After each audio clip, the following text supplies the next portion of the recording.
Muy buenas noches, soy Jeremías Ramírez. Bueno, dentro de 2 días viene un acontecimiento importante dentro de la historia de nuestro país.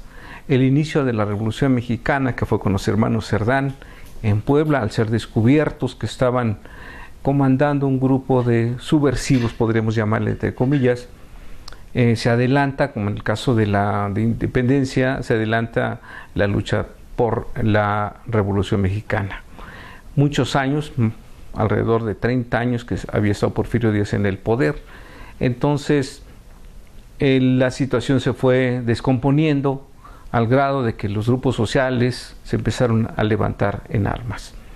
La literatura, que es, podríamos decir, como la cuerda de una guitarra, sensible a los movimientos, registra lo que pasa y desde la óptica de los escritores van narrando, podríamos decir, y es una virtud de la literatura, desde dentro, como una microhistoria, desde las individualidades de los sujetos, los acontecimientos que sacuden al país.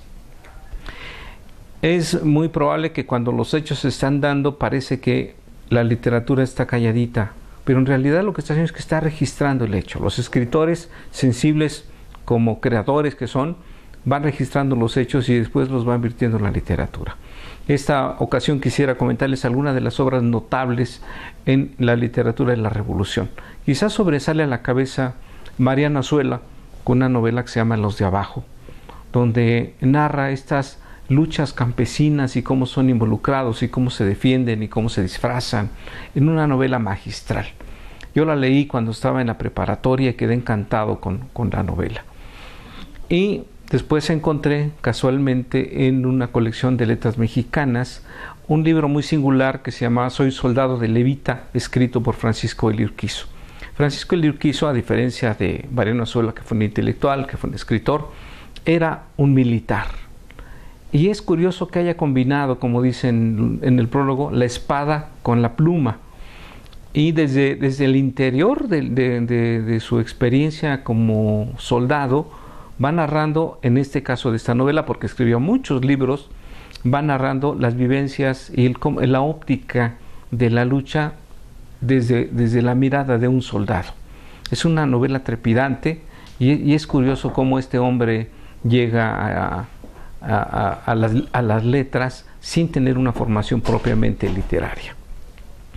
También llama la atención, años después, a un personaje muy importante en las letras mexicanas como es Juan Rulfo. En su colección de cuentos de Llano en Llamas hay diversas ópticas sobre la situación del campo, pero el cuento que le da nombre a la colección de Llano en Llamas es precisamente un relato de la Revolución Mexicana, donde vemos estas luchas como son registradas por el pueblo.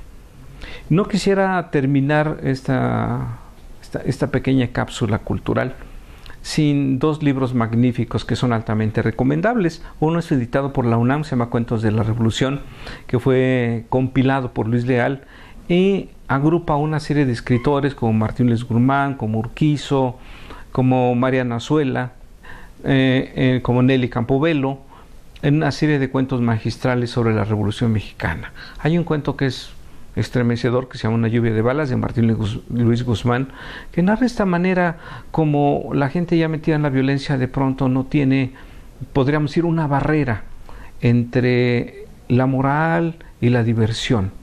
Y es este hombre que tiene una enorme puntería, soldado de la Revolución, que va matando, que va fusilando a los presos, les permite que huyan y los va cazando como si fueran conejos y va dejando el amontonadero de cuerpos.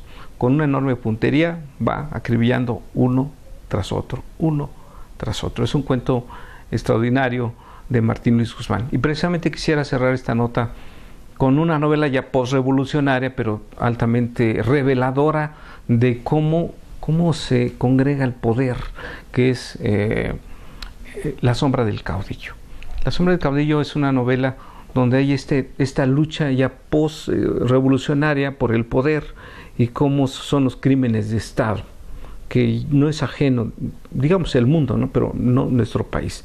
Es una novela muy, muy interesante porque revela cómo, incluso hasta estos días, cómo funciona el poder y cómo son eliminados los enemigos del camino.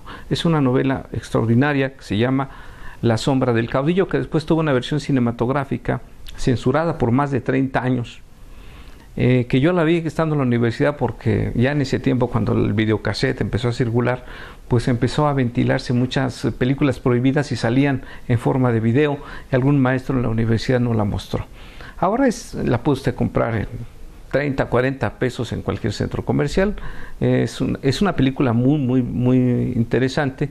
Tanto la novela como la película son altamente recomendables. Si queremos conocer un poco más de la Revolución Mexicana, vuelvo a insistirles y a recomendarles que está la literatura que nos narra desde dentro cómo funciona y cómo se dieron los hechos de la Revolución Mexicana. Soy Jeremías Ramírez, muy buenas noches.